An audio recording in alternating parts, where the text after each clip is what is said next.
Police Thane यशोधरनगर येथील bit मार्शलला एक माहिती मिळाली होती की एका घरामध्ये सुगंधित तंबाखूचा साठा केलेला आहे। या माहितीच्या आधारे आम्ही तिथे छापा कारवाई केलेली आहे स्टाफसह जाऊन। त्या छापा कारवाईमध्ये तिथे मोठ्या प्रमाणामध्ये सुगंधित तंबाखू आम्हाला मिळून आलेला आहे आणि तो जवळपास 84,000चा मुद्देमाल मिळून आला। तो सर्व तंबाखू जप्त करून आरोपी जो होता ज्याच्या घरामध्ये ठेवलेलं होतं आणि तो ते विक्री करण्यासाठी त्याने ठेवलेला होता, त्याचं नाव आहे मोहम्मद सुलेमान मोहम्मद इस्माईल।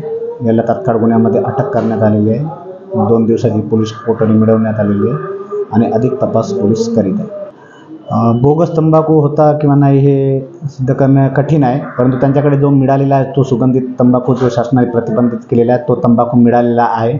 त्यांच्याकडे ते पॅकेट्स पण मिळालेले होते आणि याच्यामध्ये अजून कोणी रॅकेट चालवण्यात या सहकारी कोणी आरोपी आहे का याबाबत अधिक तपास सुरू आहे। साधारणतः 84,000चा मुद्देमाल आम्ही हस्तगत केलेला आहे। सध्याची कारवाईमध्ये DB पथकाचे PSI काडिंगे साहेब होते आणि जे बीट मार्शल होते नितेश मिश्रा यांना ती माहिती मिळालेली होती आणि त्याच्या आधारावरच आम्ही ही कारवाई पूर्ण DBचे पथक घेऊन आम्ही कारवाई केली।